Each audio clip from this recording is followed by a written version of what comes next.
Toujours sur cette journée de l'aquaculture, donc avec Récif Atome, on va accueillir Fabrice, donc, qui est responsable d'une licence d'aquariologie, si je ne me trompe pas. On avait discuté la dernière fois sur le sujet.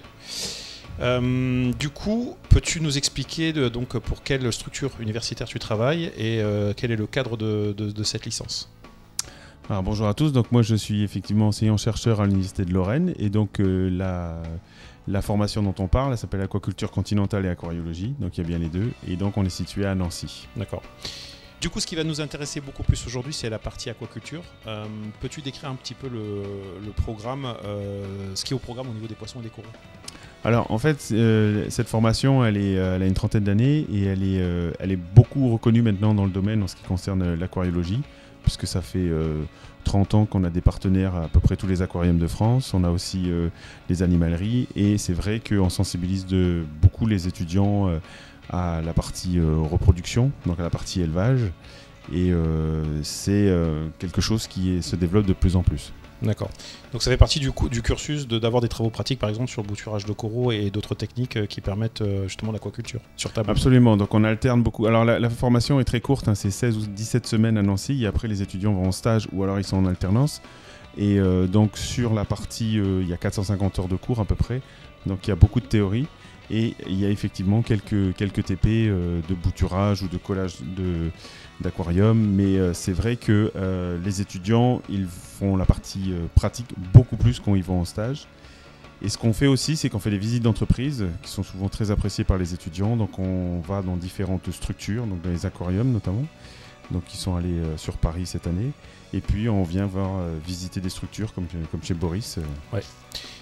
Du coup, vous n'avez pas spécifiquement de grandes installations pour faire tout ce qui est TP, tout ça se fait dans une petite salle derrière avec 2-3 bacs. Je suppose qu'il n'y a pas une grande structure telle qu'on pourrait retrouver dans une ferme d'élevage ou qui permettrait de s'entraîner, voir ce que ça donne.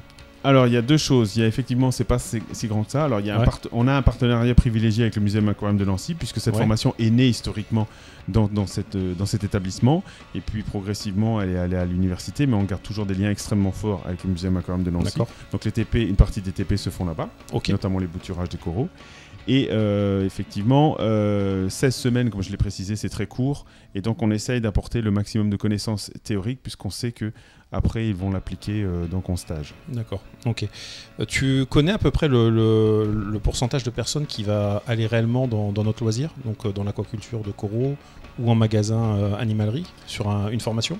Alors nous, on a 22 étudiants par an, donc moi ça fait plus d'une dizaine, 12 ans maintenant que je suis responsable, donc ça fait 250 étudiants que j'ai vu passer. L'essentiel et de plus en plus viennent pour le volet aquariologie, donc ils mettent tout en haut, généralement c'est les aquariums publics. D'accord. Et effectivement ensuite il y a un grand pourvoyeur d'emploi, c'est la filière, et donc il y a tous les métiers, il y a les grossistes, les animaleries comme on est aujourd'hui, et la production, donc il y en a qui se destinent à rester en métropole, mais on a des étudiants qui sont aussi partis dans les Outre-mer, qui sont partis à l'étranger pour produire notamment. Donc ce type de formation, est-ce que ça facilite l'obtention du capacitaire, parce que c'est comme une grosse brique dans notre métier? Oui. Parce que pour ouvrir une structure ou rejoindre une structure, donc il faut être capacitaire. Est-ce que ça permet justement par rapport aux études qu'ils vont réaliser d'avoir ce qu'il faut, ce qui est nécessaire comme bagage pour être capable de prétendre à un dossier de capacitaire? Oui. Notamment Marielle Thomas, qui est une enseignante qui est très impliquée dans la formation depuis plus d'une vingtaine d'années, participe à des jurys de capacitaires, et donc qui explique aux étudiants c'est quoi le dossier de capacitaire, qu'est-ce qu'il faut mettre dedans. Et donc on leur donne l'ensemble des éléments pour qu'ils puissent le passer par la suite. Oui. D'accord. Reparlons un petit peu du cursus de la formation. Donc vous, c'est une licence. Oui. Et, comment on rentre dans cette licence? C'est quel parcours naturel il faut avoir pour prétendre à rentrer à cette licence? Alors nous, on est très ouverts, et c'est une volonté de l'équipe pédagogique. Donc on est 4 dans l'équipe pédagogique, et c'est historique. J'ai repris ce qui se faisait en fait. D'accord. Puisque ceux qui étaient là au départ sont encore présents. Et on est très ouvert sur les parcours. On va dire le parcours entre guillemets classique, même si j'aime pas trop ce terme, c'est d'avoir fait un BTS, un bac pro BTS, et puis la licence pro permet très souvent de finaliser le cursus de ces étudiants. Mais on a des reconversions professionnelles, on a des gens qui ont plus d'une quarantaine d'années, qui parfois ils ont un parcours amateur, on va dire aquariophile, et à un moment donné ils ont envie de voir si ça peut devenir un métier. Donc on a Alors depuis 2-3 ans moins, mais on a eu, je me rappelle d'un étudiant qui avait 47 ans, donc une reconversion professionnelle, il était dans l'informatique et puis voilà. Alors c'était plus sur le volet aquacole, Ouais. mais dans le volet aquariophile, aquariologie, Donc la licence trouve. elle est ouverte donc aux jeunes étudiants, on va dire, qui Oui. ont un cursus normal, mais ça peut être aussi un chemin de reconversion de par une reconversion professionnelle et une obtention d'équivalence, quoi.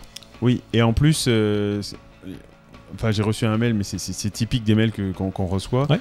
Un papa qui me dit, voilà, je suis allé à Nausicaa et j'étais avec ma fille de 14 ans et on lui a dit, voilà, il faut faire la formation à Nancy.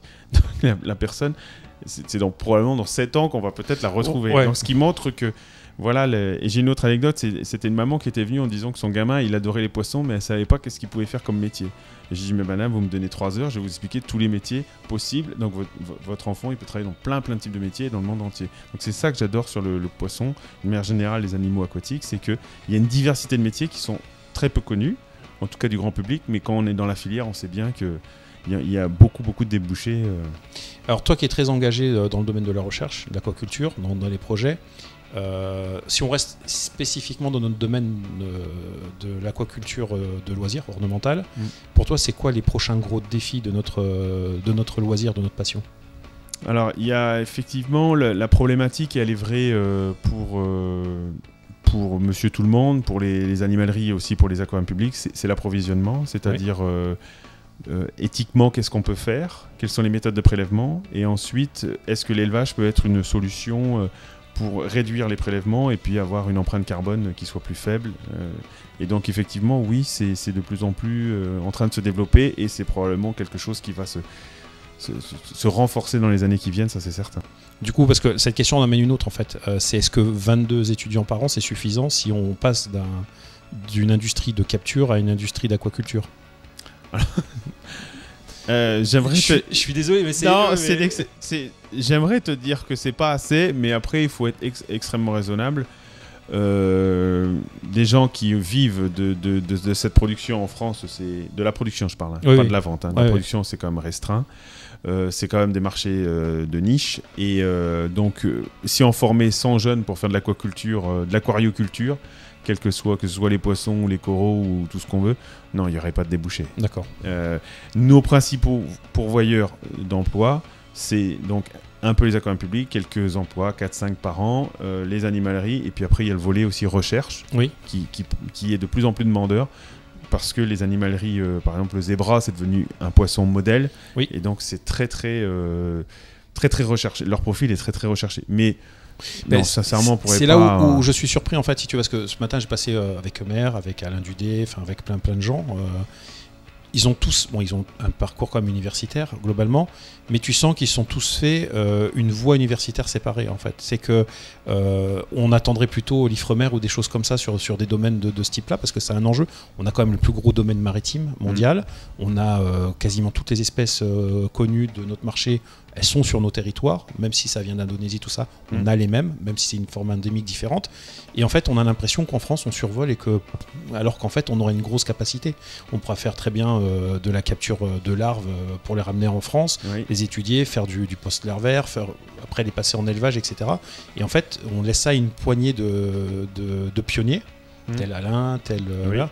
Et au final, on a l'impression qu'ils sont tout seuls et que la recherche les aide pas, les encourage pas, on pousse pas en fait. C'est la grosse conclusion. Alors, tu passes le dernier, je suis désolé. Ça fait la conclusion du truc, mais voilà, ce lien recherche-application qui semble manquant en fait. Il n'y a pas de volonté en fait. Il n'y a que le grand public qui peut, par l'action commerciale évidemment, agir, mais j'ai l'impression que l'État est complètement absent de l'équation en fait sur ce sujet. Question dure, je suis désolé. Pas du tout. Voilà. Alors là, c'est une excellente question et tu prêches à convaincu. Ouais. Donc je vais être très franc, je pense qu'il n'y a pas de recherche en aquariologie en France où vraiment c'est une poignée et c'est très faible. On a le deuxième domaine maritime au monde. Et deuxième, c'était ça. Et j'ai souvent 11 millions de kilomètres carrés et j'ai souvent tendance à dire qu'est-ce qu'on en fait. Oui, c'est ça. Voilà, donc ça fait plusieurs années que je pose cette question. Exemple, la Guyane, c'est 600 espèces de poissons d'eau douce. C'est plus que toute l'Europe continentale, jusqu'à l'Oural. Voilà. Et il y a une association qui est en train de recenser tout ça avec rien comme moyen ou pas loin. Ou pas grand-chose. Ouais. Donc, on peut que le constater. Le déplorer, je serais le premier à le déplorer. Maintenant, dire qu'il y a énormément de choses à faire et que les jeunes que l'on forme, ils ont un avenir superbe, moi j'en suis convaincu, sinon j'aurais arrêté depuis très longtemps. Oui, je me doute, ouais. C'est un acte militant, ce que tu fais. Oui, non, mais après, concrètement, la traduction dans les faits avec une recherche qui accompagnerait tout ce que tu viens de dire, à l'heure actuelle, elle n'existe pas. Et est-ce qu'elle existera dans les années qui viennent? Je n'en sais rien. Moi, à mon petit niveau, je fais ce que je peux, on est bien d'accord. Mais maintenant, moi, je crois beaucoup, par exemple, à des nouveaux partenariats. C'est-à-dire que c'est des choses qui ne se sont jamais mises en place et qui pourraient se mettre en place. Donc, on développe des partenariats, notamment avec les aquariums publics. Et ça, j'y crois beaucoup parce que les aquariums publics hébergent toute une diversité de poissons. Un catalogue d'espèces, on se exactement. Et qu'une structure de recherche ne pourrait pas héberger. Ouais. D'accord. Et eux pourraient être des partenaires privilégiés pour développer exactement ce que tu viens de dire. Mais ça nécessite un accompagnement technique et scientifique par des universitaires. Encore faut-il qu'il y ait les ressources. Et si tu me les trouves, je serai le premier à travailler avec eux. Il y en a peu parce que c'est pas forcément les problématiques. C'est pas la priorité de l'IFREMER ou de grands organismes cadres. Voilà, mais il y a l'IFREMER, il y a l'INRAE, il y a le CNRS, il y a le Muséum d'histoire naturelle. Enfin, les universités, on peut en citer plein. Mais la recherche aquariophile, notamment à Nancy, parce qu'il y avait le cercle aquariophile. Enfin, il y avait le cercle aquariophile. Ils avaient fait une revue aquariophile. C'est plutôt par là que je pensais en fait, parce que quand on a cette structure de Nancy qui a existé, qui est historique, qui a un poids normalement scientifique aussi quelque part, parce que sur l'Océralis ils ont été les premiers. Plus tout ce qui a découlé, puisque vous découlez de tout ça. Je pensais qu'à un moment donné, quelque part dans le ministère de l'Éducation, de la Recherche, il y a une petite lumière qui s'allume, qui se dit tiens, peut-être ce serait le coup de lancer quelque chose. On est novateur. Oui, mais après, il faut toujours voir les coulisses et en fait, ça tient souvent à quelques personnes. Même si c'est très visible, ça tient à quelques personnes et si ces personnes partent à la retraite, c'est fini. Bah, si elles sont pas, j'aime pas le terme remplacé, mais enfin, en tout cas, si l'activité elle perdure pas, oui, ça peut s'arrêter. C'est ce qui s'est passé en partie sur la revue aquariophile. Ça s'est arrêté il y a une vingtaine d'années parce qu'il y avait plus les personnes, parce que c'est extrêmement lourd à gérer. À gérer, compliqué. Ce type de travail. En tout cas, merci pour cet échange. Et puis, on verra la prochaine interview dans le magazine. Avec plaisir. Merci beaucoup. Merci beaucoup.